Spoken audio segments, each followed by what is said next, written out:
नहीं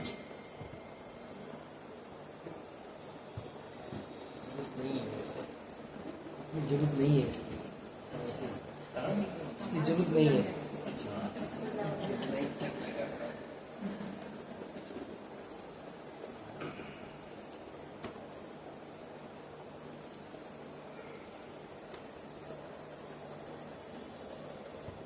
ये ठीक है मामला। नहीं, आपका हेड कट जा रहा है। तो क्या है कि कुछ यहाँ रखना पड़ेगा। एक इसके नीचे छोटा सा सामने है ना? थोड़ा पीछे कर इसके नीचे देखो थोड़ा पीछे करने से हो जाएगा। हो गया, हो गया, हो गया। हो गया। हाँ अभी हो गया, थोड़ा पीछे करने से ना। इसके नीचे इस डंडे के नीचे नहीं नहीं मत करो। नहीं सही है। या जरूरी नहीं, नहीं नहीं, अगर खाली एक होगा तो चलेगा। उनका हो भैया गया, काम का होगा। उनका रिपोर्ट कर लिया आपने। हाँ बस बस हाँ ठीक है। बोलिए कृष्ण कन्हैया लाल की नित्यानंद स्वामी की प्राणनाथ प्यारे की महारानी बाईजुराज की महाराजा छत्रसाल की सतगुरु महाराज की सच्चिदानंद रूपाय विश्वोत्पत्त्यादि हेतवे तापत्रय विनाशाय श्रीकृष्णाय वयं नुमः। श्रीकृष्णाय वयं नुमः। मूकं करोति वाचालं पंगुलंघ्यते गिरिं यत्कृपातमहं वन्दे परमानन्दमाधवम्। यत्कृपातमहं वन्दे परमानन्दमाधवम्।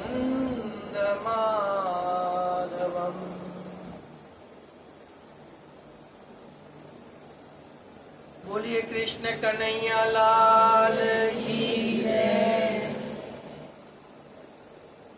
ऐतिहासिक नगरी, धार्मिक नगरी भुवनेश्वर के अंतर्गत श्री संजय जी अग्रवाल और श्रीमती सौभाग्यवती निशा जी अग्रवाल के गृह निवास में, गृह मंदिर में विराजमान श्री कृष्ण राधा श्री राज श्यामा जी के श्री चरणों में प्रणाम करते हुए, मंच पर विराजमान मेरे गुरुदेव के चरणों में कोटिशर नमन करते हुए और सबसे पहले तो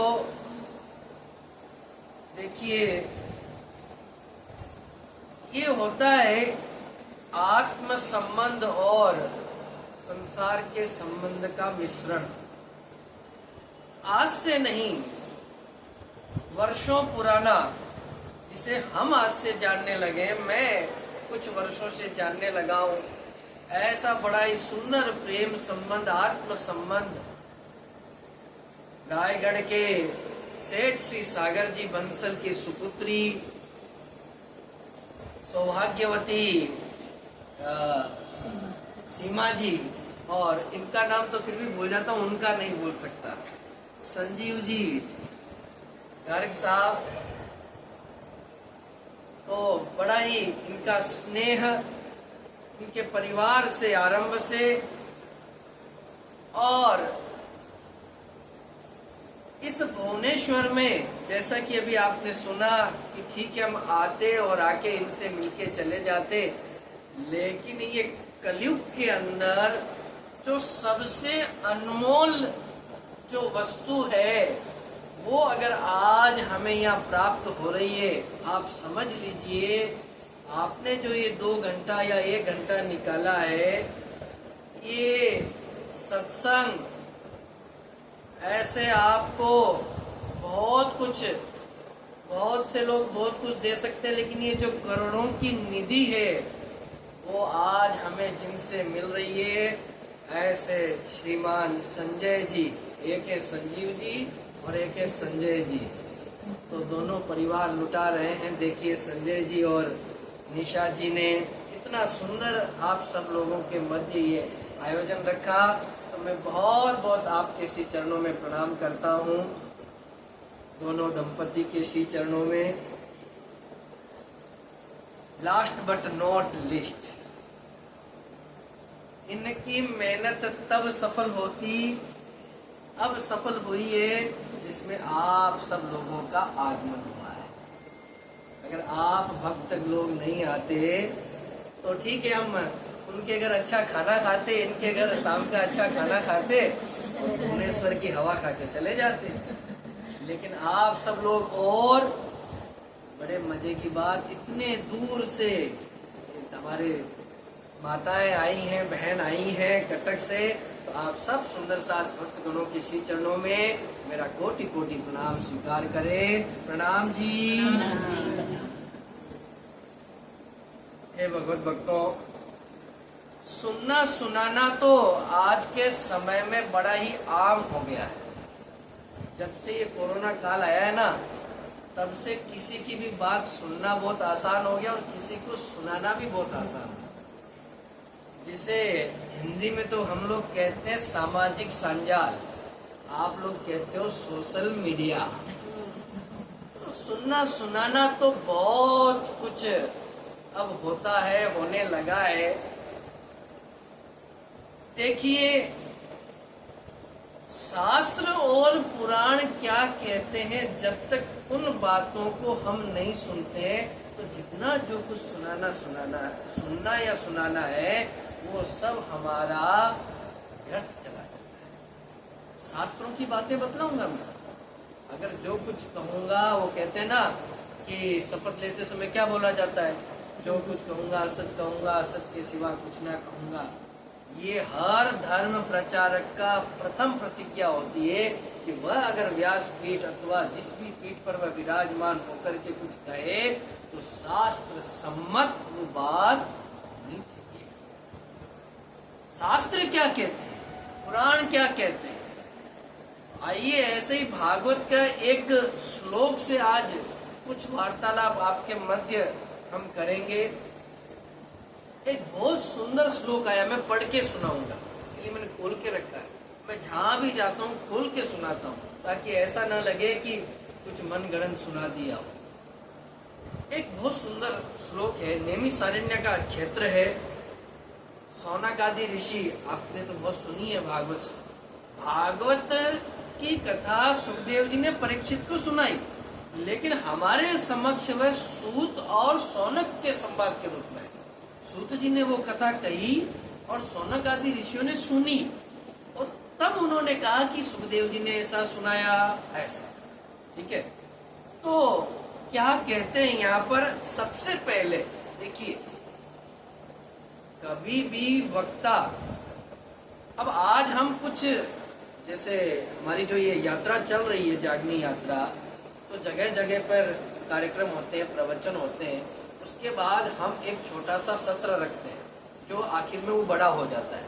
क्या सत्र रखते हैं, जिज्ञासा समाधान सत्र, जिसे शंका समाधान कहा जाए सरल भाषा में। कि हम तो देखिए, हमको जो बोलना है वो बोलते हैं, लेकिन आज 50 बैठे होंगे या 10 बैठे होंगे तो कोई एक या दो की शंका समाधान होगी, लेकिन कई लोगों के मन में कुछ प्रश्न रह जाते हैं। उसके बाद हम कहते हैं कि आप पूछिए, हम लोगों को इसीलिए भेजा गया है, परमात्मा ने क्यों भेजा है, क्यों निकले हम लोग, कि किसी के मन में अगर कोई शंका हो तो वह अवश्य पूछना चाहिए। गुरुजन, संत जन, साधु, महात्मा, जो धर्म प्रचारक, वो इसीलिए होते हैं कि हमारे मन में कुछ संशय हो, उसका निवारण हो। तो भागवत का आरंभ भी जिज्ञासा से ही होता है। सौनक आदि ऋषि सूत जी से प्रश्न करते हैं, क्या कहते हैं वो, क्या पूछते हैं वो मैं सुना के बताता हूँ कि इस परम कल्याण का सहज साधन क्या है। आज देखिए एक उदाहरण से, ये लाइन तो मैंने बता दी, ये दिमाग में रखना। आज एक व्यापारी होता है, व्यापारी अगर नया व्यापार करता है तो वो जब दुकान का इनॉग्रेशन करेगा या फैक्ट्री का करेगा या किसी भी अपने संस्थान का उद्घाटन करेगा तो वो क्या सोच के करेगा? क्या ये 1 साल चले और फिर बंद हो जाए? वो ये सोचेगा कि मेरी 7 पुश्तें, मेरी 7 पीढ़ियां इससे कमा के खाए, आनंद ले, खूब आनंद मिलता ही रहे, बढ़ता ही रहे, कम ना हो, हमेशा के लिए बना रहे। अखंड को चाहता है, संसार में भी उसकी इच्छा होती है कि वो बना रहे, सत्य हो जाए हमेशा के लिए। जबकि सबको पता है, बचपन से ये सिखाया जाता है कि यहाँ पे अखंड कुछ नहीं है, ये नश्वर है। तो यही बात यहाँ पे सौनक आदि ऋषि कर रहे हैं कि परम कल्याण का साधन। देखिए, कल्याण आने के बाद परम शब्द क्या जोड़ने की जरूरत है? कल्याण का मतलब यही होता है। लेकिन परम कल्याण का साधन यानी कि हमारी ये आवागमन से हमेशा के लिए मुक्ति कैसे हो, उसे कहते हैं परम कल्याण। उनका प्रश्न, और क्या श्लोक के रूप में बताता हूँ, बहुत सुंदर श्लोक है। भागवत के श्लोक नगीने हैं, नगीने। हमने उनको भैंस के बराबर कर दिया। कैसे? कहावत के रूप में। काले अक्षर, जब उसके मूल को, तत्व को नहीं जानेंगे तो क्या होगा? वही होगा। तो देखिए क्या कहते हैं सौनक आदि ऋषि। इस शास्त्र भी बहुत, शास्त्र तो बहुत से हैं, क्योंकि जब भागवत की रचना हुई तब तक वेद, वेद के 4 भाग, कितने उपनिषद आ गए, 17 पुराण आ गए। तो क्या कहते हैं, शास्त्र तो बहुत से हैं, परंतु उनमें एक निश्चित साधन का नहीं, अनेक प्रकार के कर्मों का वर्णन है। कौन कह रहा है? सौनक आदि ऋषि सूत जी से कह रहे हैं। ये प्रश्न है, अभी सूत जी ने कहना आरंभ नहीं किया है, ये सौनक आदि ऋषि प्रश्न के रूप में अपनी बात कह रहे हैं। और ध्यान से सुना, बहुत सुंदर बात है। मैं केवल 15-20 मिनट के लिए आपसे कहूंगा कि अपने मन को एकदम स्थिर कर लेना है। बहुत बोरिंग बात है, आत्म तत्व की बातें बड़ी बोरिंग होती है। कितनी सुंदर बात कही कि इतने सारे शास्त्र पुराण हमारे सामने आ गए, परंतु अगर आज आप और हम उनके बारे में कुछ कह देंगे ना, गला पकड़ लेंगे लोग, ऐसे कैसे कह रहे हो। लेकिन वो खुद क्या कह रहे हैं कि उनमें एक निश्चित साधन का उसमें वर्णन नहीं है, अनेक प्रकार के कर्मों का वर्णन है। मतलब जितने भी कर्मों का वर्णन है ना, वो निश्चित साधन नहीं है भागवत के लिए। आगे क्या कहते हैं, साथ ही वे इतने बड़े हैं कि उनका एक अंत सुनना भी कठिन है, इसलिए आप परोपकारी हैं। सूची से कह रहे हैं, अपनी बुद्धि से उनका सार निकाल कर प्राणियों के परम कल्याण के लिए हम श्रद्धालुओं को सुनाइए। सारे पुराण आ गए उसमें, चाहे शिव पुराण ले लो, चाहे गरुड़ पुराण ले लो, चाहे कोई भी पुराण ले लो। मैं ज्यादा कुछ नहीं कहूंगा, मेरी स्लाइड में सब समझ जाएंगे। कोई समय में खाली एक भागवत की कथा चलती थी, क्योंकि भागवत अंतिम ग्रंथ है। अगर कहीं शिविर लगते थे, प्रवचन लगते तो किसके होते थे? गीता के।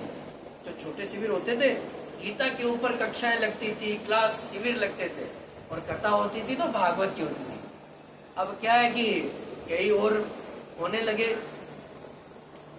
लेकिन क्या कहते हैं कि इतने सब पुराण बने, उनके सार निकाल करके आप हमें सुनाइए, क्योंकि वो तो बहुत बड़े और उनमें इतने कर्म कांड भरे जो निश्चित साधन, यानी निश्चित नहीं है, उनमें ऐसे साधन भरे पड़े कि बुद्धि भ्रमित हो जाए।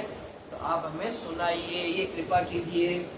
कितने विनम्र होके जब ज्ञान प्राप्त करना होता है तो पहले अपने आप को बड़ा विनम्र और खाली। अच्छा, सौनक आदि ऋषि, पूछने वाले कौन है आपको पता है? सौनक ऋषि, वो भी बड़े ज्ञानी थे।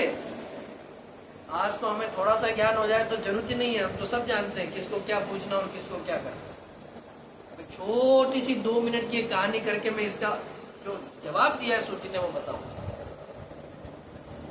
एक साधु महात्मा थे, उनका ये कई आजकल भी नियम होता है कुछ लोगों का कि वो केवल भिक्षाटन पे, मतलब भिक्षा लेकर के अपना जीवन यापन करते हैं। ऐसा नियम होता है कुछ साधुओं का, और वो उतनी भिक्षा लेते हैं जितनी उनकी जरूरत होती है। 5 घर से या 10 घर से ऐसी वो भिक्षा लेंगे और अपना जीवन यापन करते हैं। कमंडल लेके जाते हैं और भिक्षा ली 5-10 घरों से आए और खाए और बैठे। तो एक साधु महात्मा एक घर गांव के बाहर रुके हुए थे और रोज भिक्षा के लिए जाते थे, अपना कमंडल लेके भिक्षा लेके आके अपना जीवन निर्वाह कर रहे थे। एक बार एक घर से एक सदगृहिणी थी, जिज्ञासु थी, ज्ञान की जिज्ञासु थी। उसने कहा महात्मा जी मुझे भी कुछ अच्छा सद ज्ञान प्रदान कीजिए जिससे मेरा कल्याण हो जाए। ये प्रश्न साधु महात्माओं से ही किए जाते हैं और साधु महात्मा होते इसीलिए, पर हम क्या करते हैं, आए हैं महात्मा जी मेरा हाथ देख लो, आज ही किस्सा हो गया। इनके घर में पहुंचे तो घर की वो मेड आती ही कहती है अरे अच्छा इन्होंने बताया होगा गुरुजी आए, तो गुरुजी मैंने क्या, गुरुजी मेरा हाथ देख लो आते। तो देखिए ये एक संसार का, हम किसी को गलत सही नहीं कह रहे, एक उदाहरण मेरे सामने आया इसलिए बता रहा हूँ। आजकल के साधु महात्माओं के साथ में जाके क्या कहेंगे, मेरा पेट दुख रहा है, मेरा सर दर्द कर रहा है, मेरा ये हो रहा है। अरे भाई डॉक्टर और वेद इतने वो प्रकार ने हैं, तो उनके पास जाइए। कोई आएंगे मुझे ये भूत लग गया, पितर लग गया, तो अरे भाई तांत्रिक के पास। आत्म कल्याण की बात कोई करता ही नहीं है कि अरे मेरी मुक्ति कैसे होगी। साला मुक्ति शब्द डिक्शनरी से थोड़े दिनों में ऐसा लगता है हट जाएगा, मुक्ति शब्द ही नहीं रहेगा, किसी को पड़ी नहीं है कि मुक्ति के लिए कोई प्रयास करे, कि आत्मा के लिए कोई प्रयास करे, जिसके पीछे ये शरीर चल रहा है। अरे एक छोटा सा उदाहरण आप देखिए, अभी मैं आपसे कहूं कि ये पंखा चल रहा है, इसे हम कैसे देख रहे हैं, आप सब कहेंगे आंखों से देख रहे हैं, और मैं यहाँ बैठे सिद्ध कर सकता हूँ कि आप आंखों से नहीं देख रहे। बोलोगे क्या कह रहे हो? अगर पूरा कई बार देखते हो ना एकदम अंधेरा हो गया, कुछ भी नहीं है, बंद कमरा हो जाता, तब हम लाइट चली गई सो के उठते हैं तो एकदम अंधेरा होता है, तो क्या बोलते हैं, अरे लाइट नहीं दिख ही नहीं रहा, ऐसे ऐसे हाथ लगा के ढूंढते हैं, कहाँ है मेरा चश्मा, कहाँ है मेरा मोबाइल। तो उस समय भी तो आंखें हैं, फिर भी नहीं देख पा रही। क्यों नहीं देख पा रही है? आंखें नहीं देखती है। आंखों की आत्मा क्या है, आत्मा दे, आंखों का जीवन क्या है, प्रकाश, वो आपको इन आंखों से दिखा रहा है। आत्मा, ये आंखें तो नश्वर है। तो जो शक्ति से आप देख रहे हो, चल रहे हो, फिर रहे हो, सुन रहे हो, उस शक्ति के बारे में कभी जानने का प्रयास किया नहीं? उसके लिए कभी हमने सोचा ये आत्मा क्या है, कहाँ से आई है? लेकिन कुछ लोगों ने जरूर अध्ययन किया होगा। क्या कहते हैं? आत्मा तो अखंड। चलो पहले वो बात रह जाएगी कहानी, साधु जी वाली। तो जिज्ञासा की उसने कि मुझे बतलाइए वो बात,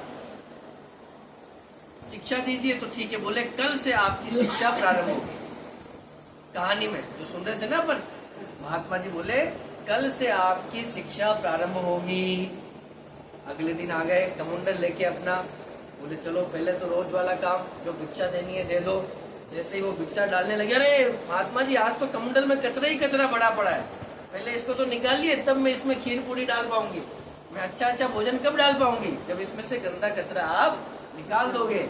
ये पहली सी, उन्होंने वही कहा, ये आज की पहली शिक्षा। किसी से अगर आपको कुछ सीखना है, ज्ञान ग्रहण करना है, पहले अंदर जो भरा पड़ा है ना, कचरा नहीं कहूंगा, अंदर जो भरा पड़ा है उसको एक बार साइड में तो करो, तब किसी की बात सुन पाएंगे। अरे हम तो सब जानते हैं, ऐसे सीख पाओ। तो भागवत में इतनी सुंदर सुंदर बातें लिखी है, उनको ग्रहण करने के लिए पहले हमें अपने हट को, क्योंकि यहाँ पे कोई बच्चा नहीं बैठा है कि 10 साल का या 15 साल का जिसने आज तक कुछ सुना नहीं है। हम सब ने सैकड़ों बार, हजारों बार अच्छे अच्छे बड़े बड़े आचार्य पंडित महात्माओं की बातें सुनी। मैं ये नहीं कहता कि उनकी बातों को आप कट कर दो, डिलीट नहीं करना है किसी को भी, क्या पता किसने कब कौन सी अच्छी बात कही होगी, लेकिन जहाँ पे वो बात शास्त्र सम्मत बैठती है उसे स्वीकार कर लो।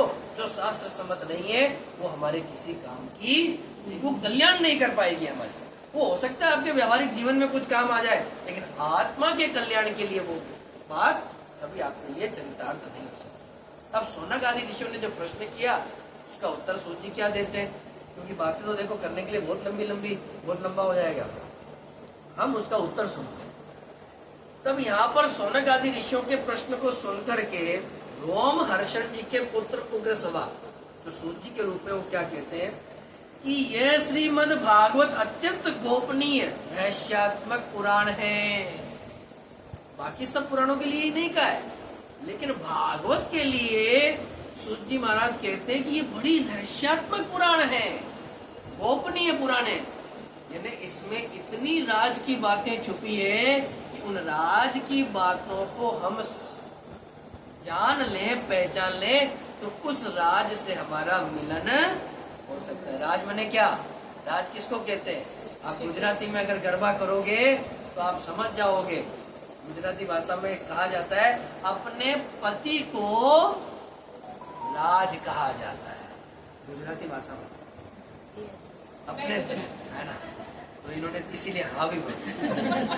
तो इस आत्मा के पति को क्या कहा जाता है? राज। उनका मूल नाम तो पुराणों ने दिया ही है, उसके बारे में भी चर्चा कभी करेंगे। मूल जैसे कृष्ण उनका मूल नाम है, लेकिन किसी के मन में संशय होगा तो कभी समय मिलेगा चर्चा करेंगे। लेकिन उसको एक पत्नी बार बार अपने पति का नाम तो नहीं लेगी। आजकल तो आजकल की बात मत लेना हो, आजकल तो नाम जी, श्री और जी तो छूट ही गए, नाम भी एकदम, और अब तो नाम भी बिगड़ने लग गए, तो उसकी बात पे मत जाओ। लेकिन एक आत्मा अपने पति को राज कह करके बुलाती है। तो भागवत अत्यंत गोपनीय रहस्यात्मक पुराण है। तो कई बार हमें भी जब है ना वो डिस्कवरी चैनल देखते हैं तो देखते हैं ना, अरे वहाँ पे है ना बड़ी रहस्यमयी बात है, तो हमें भी बड़ा रोचक लगता है। अरे वहाँ क्या है वो जानना चाहिए। जब नॉर्मल चीज हो ना, साधारण तो कोई रुचि नहीं दिखाता है, लेकिन कहीं कुछ राज छुपा होगा, कहीं रहस्य होगा, तो बड़ी उसको जानने की बड़ी इच्छा होगी। ये एक ह्यूमन नेचर होता है। वैसे ही भागवत भी बड़ी रहस्यात्मक है, गोपनीय है। ये स्वयं सूजी ने कहा है, अब हमारी रुचि उसके लिए होगी, ऐसी क्या गोपनीय बात कही है, ऐसी रहस्यात्मक बात क्या है, उसके लिए तो भागवत पढ़नी और सुननी पड़ेगी। लेकिन इस श्लोक के बारे में आगे मैं बताता हूँ। आगे क्या कहते हैं? ये भगवत स्वरूप का अनुभव कराने वाला और समस्त वेदों का सार है। वेद का नाम लेने का मतलब हो गया जितना ज्ञान आज तक संसार में आया उस सब का सार उस भागवत में ला करके रख दिया। और कहाँ पे देखो, आगे आगे सुनना आप। संसार में फंसे हुए जो लोग इस घोर अज्ञान अंधकार से पार जाना चाहते हैं, इसके लिए एक एक शब्द को ध्यान से सुनना। जो इस अज्ञान अंधकार से पार जाना चाहते हैं, कौन सा अज्ञान अंधकार किसे कहा? ये संसार, संसार जो भव सागर जिसे हम कहते हैं, ब्रह्मांड जिसे हम कहते हैं, माया जिसे हम कहते हैं, इससे जो पार जाना चाहता है उनके लिए आध्यात्मिक तत्वों को प्रकाशित करने वाला ये एक अद्वितीय दीपक, यानी जो मुक्त होना चाहता है उसके लिए वो उसी प्रकार से कार्य करता है। और जो केवल कहानी किससे सुनना चाहता है उसके लिए कहानियां भी बहुत भरी पड़ी। भागवत में जितनी कहानियां उतनी कहीं नहीं है। 24 अवतारों की कथाएं हैं, दूसरे इतने दृष्टांत हैं, वो भी उनमें बहुत है। अब क्या होता है, कई लोगों को वही अच्छी लगती है, वो किनको अच्छी लगती है वो भागवत ने क्लियर कर दिया, सूजी महाराज ने। जो पार जाना चाहते हैं उनको तो वो आत्म तत्व का ज्ञान, रहस्यात्मक बातें अच्छी लगेगी। कहानियों में कोई रहस्य नहीं होता है। कहानियों में रहस्य होता है कि कहानी एक सिंपल सुना दी, ऐसा हुआ ऐसा हुआ ऐसा हुआ ऐसा हुआ। लेकिन कहानी के अंदर जो शिक्षा होती है ना वो छुपी हुई होती है। हमको स्कूलों में जब शिक्षक पढ़ाते थे, पुराना हम जब पढ़ाते थे, हमारी किताबों में नीचे लिखा हुआ होता था कहानी का सार, कहानी की शिक्षा, ये लिखी होती है। वो छुपी हुई बात है, वो कहानी में कहीं लिखी नहीं है, वो शब्दों में लिखी नहीं होती है, उसको समझना होता है, शिक्षक समझाते हैं। वैसे ही भागवत में कहानियां तो खूब आई है। वो किसके लिए आई है? जिसको मनोरंजन करना है, जिसको टाइम पास करना है, जिसको एक भक्ति का, एक साधारण भक्ति करनी है, वो कहानी सुनेगा और बस। लेकिन जो उसमें रहस्य छुपा है कौन सुनेगा उसको? जिसको इस संसार से पार होना है, जिसको इस आत्मा को आवागमन के चक्र से मुक्त करना है। इस प्रकार से ये श्लोक, बाकी तो वास्तव में उन्हीं पर करुणा करके बड़े बड़े मुनियों के आचार्य श्री सुखदेव जी ने इसका वर्णन किया है। मैं उनकी शरण ग्रहण करता हूँ। यानी कितनी, अगर ध्यान से इस लाइन को सुने कि ये भागवत का वर्णन सुखदेव जी ने क्यों किया है, वास्तव में उन्हीं पर करुणा करने के लिए। इनके ऊपर जो इस आवागमन के चक्र से मुक्त होना चाहते हैं, जो उस परम तत्व को जानना चाहते हैं जहाँ से लौट के फिर न आना पड़े, ऐसे स्थान को जो जानना चाहते हैं, उसके लिए ये भागवत आई है। ये भागवत मनोरंजन के लिए नहीं आई है, ये भागवत हमारे आत्मा की मुक्ति के लिए आई है। अब हमें ये विचार करना होगा कि हमारी आत्मा की मुक्ति कैसे हो, कहाँ होगी। एक तरफ हम क्या कहते हैं, ये संसार नश्वर है, कहते हैं, बचपन से हमें सुना है ये मरने मिटने वाला स्थान है, यहाँ पे कोई अखंड नहीं हुआ है। ये हमें बचपन से सिखाया जाता है। बचपन से ये भी सिखाया जाता है आत्मा अमर है, अजर है, मरती नहीं है। दोनों का मेल खा रहा है क्या? कितना विरोधाभास हो रहा है। तो फिर ये आत्मा तो यहाँ की हो ही नहीं सकती। अब धीरे धीरे हमें, अब जब आत्मा यहाँ की नहीं तो कहाँ की खोल गएगा? स्वर्ग की है। शास्त्रों से सिद्ध कीजिए, शास्त्र क्या कहते हैं? क्या स्वर्ग अमर है? नहीं है। अरे 4 प्रकार के प्रलयों के बारे में बड़ा विस्तार से वर्णन है भागवत में। स्वर्ग, नैमित्तिक प्रलय में स्वर्ग भी समाप्त हो जाएगा, फिर उसके ऊपर जाएंगे।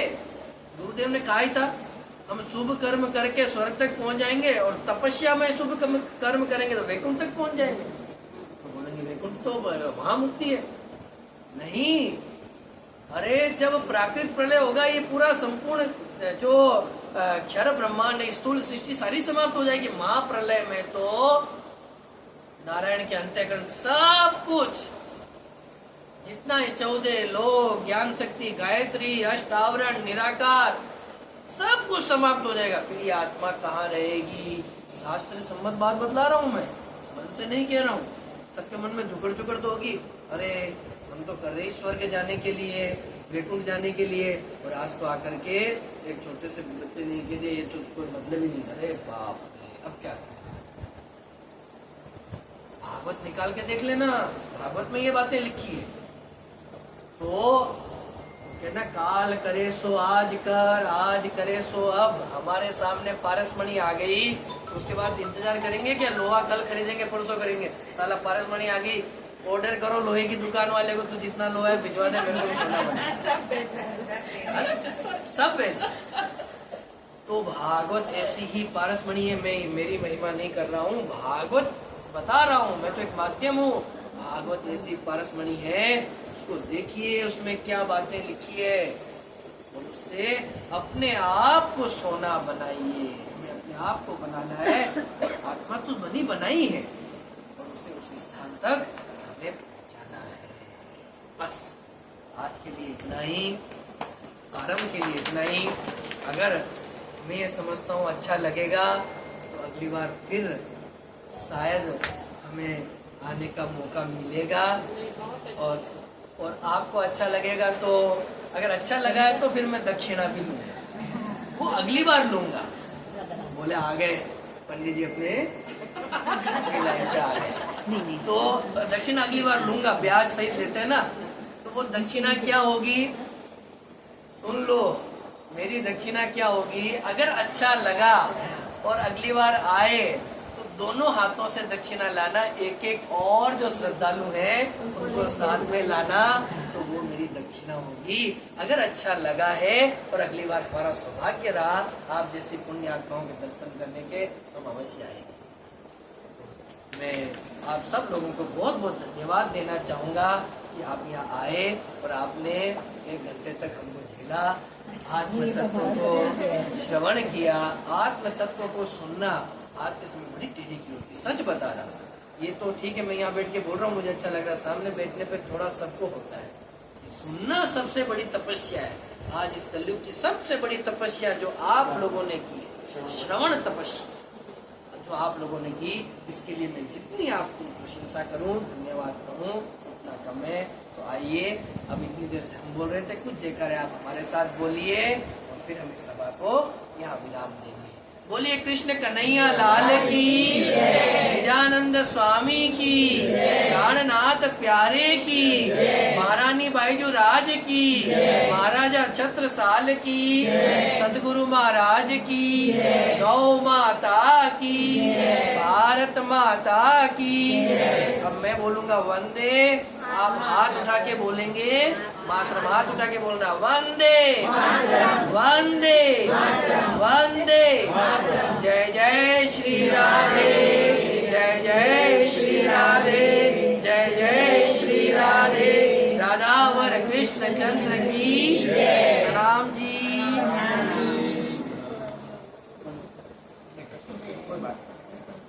Red button